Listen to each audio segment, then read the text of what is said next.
যদিও সেদিন খোলার দিক, যারা যারা পারে ছুটি ছাটা টিএসিসির মতো অর্গানাইজেশন। আপনাদের মনে আছে কি 88 থেকে 93 নিয়ম নীতি তোয়াক্কা না করে প্রায় 28,000-এর মতো যাদেরকে নিয়োগ করেছিল, একেবারে কোনো কাগজপত্র কিচ্ছু নেই। আমি যে একটা ডিপার্টমেন্টের কথা আমি পোস্ট করি, যে ডিপার্টমেন্টের সঙ্গে আমি যুক্ত ছিলাম, পঞ্চায়েত ডিপার্টমেন্টে নিযুক্তি পেয়েছে, কোনো রেকর্ড নেই, কিচ্ছু নেই। এদেরকে রেগুলার করার জন্য যখন বিধানসভায় আসবো, তাদেরকে রেগুলার করা সামান্যতম পদ্ধতিরও তখন মানা হয়নি। এবং বামফ্রন্ট সরকার তখন আলোচনা করে 2008 সালে একটা সিদ্ধান্ত নিয়েছিলেন যে 10 বছর যাদের হয়েছে তারা যেই পর্যায়ে হোক তাদেরকে নিয়মিত বেতন দেওয়া হবে। তার জন্য ডিপার্টমেন্টগুলো সিঙ্গেল যার যার নামের মানে এগেইনস্টে ফাইল পাঠানোর দরকার নেই। এটা একটা নীতি নির্দেশিকা হিসেবে অর্থ দপ্তর থেকে একটা সার্কুলার দিয়ে দেওয়া হয়েছে এবং প্রশাসনিক নির্দেশও সেভাবে জারি হয়েছে। সেই অনুযায়ী ঠিকঠাক সব কাজ চলছে। এখন গিয়ে যেটা দাঁড়ালো, বিভিন্ন ডিপার্টমেন্ট তার কাজের প্রয়োজন, অনেক সময় কেউ বলে পার্ট টাইম ওয়ার্কার, কেউ বলে কন্টিজেন্ট, কেউ বলে ডিআরডব্লিউ, আসলে কাজ করে পুরো সময়।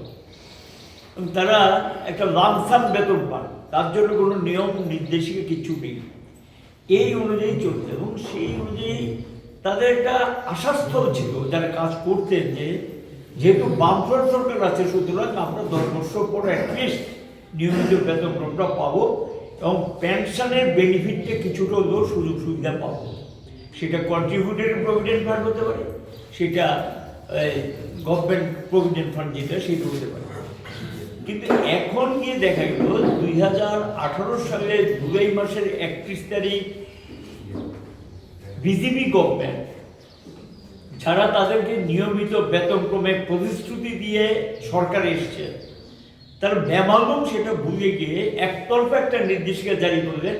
আগের সরকারের সমস্ত নির্দেশগুলো বাতিল এবং এটাকে রিপিল করে দিয়ে তারা বললেন যে না, তাদের দায়িত্ব, তাদেরকে নিয়মিত বেতনক্রম দেওয়ার যে দায়িত্ব সরকার বহন করতে রাজি না।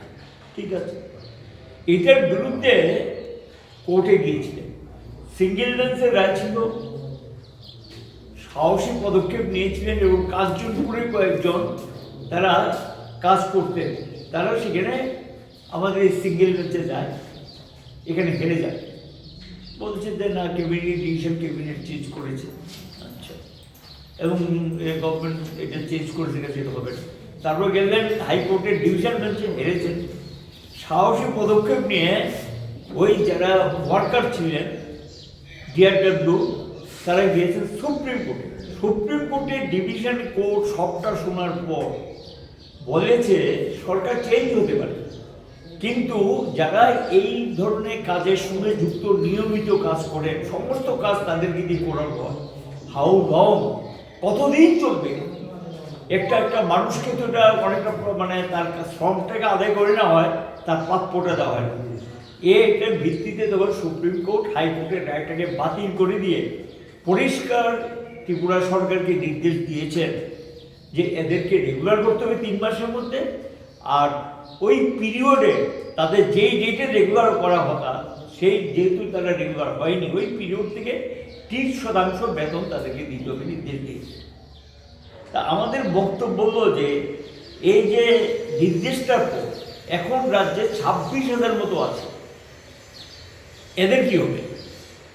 এটা তো সবাই অধিকাংশ 10 বছর অতিক্রম করেছে।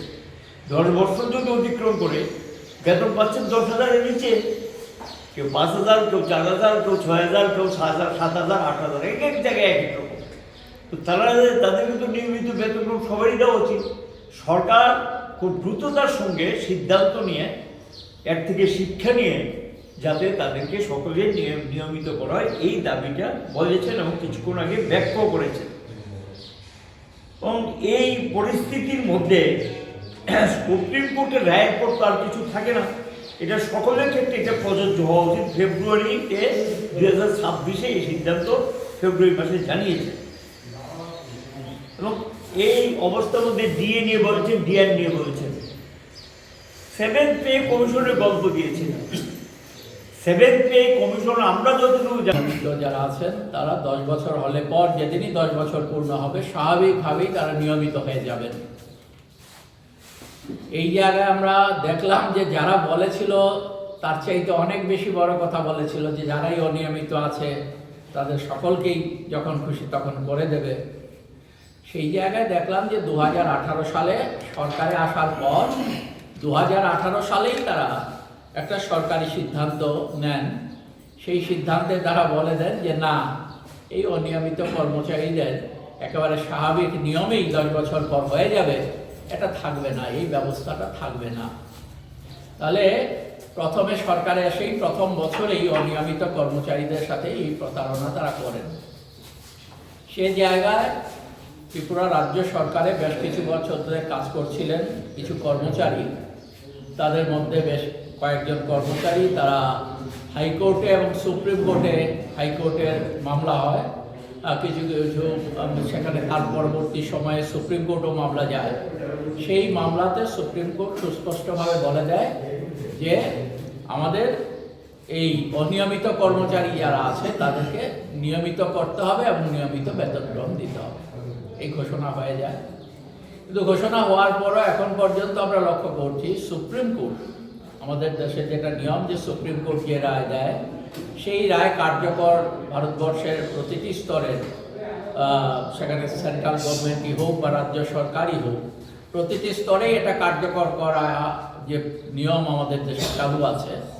এই জায়গায় আমাদের বর্তমান রাজ্য সরকার সেটা তোয়াক্কা করছে না, সুপ্রিম কোর্টের রায়কে তোয়াক্কা করছে না, যার জন্যে আজকে অনিয়মিত কর্মচারীরা একটা, আমাদের রাজ্যে হাজার হাজার অনিয়মিত কর্মচারী সেখানে আছেন, সেই কর্মচারীরা একটা অনিশ্চয়তার মধ্যে তাদের জীবনযাপন করতে হচ্ছে।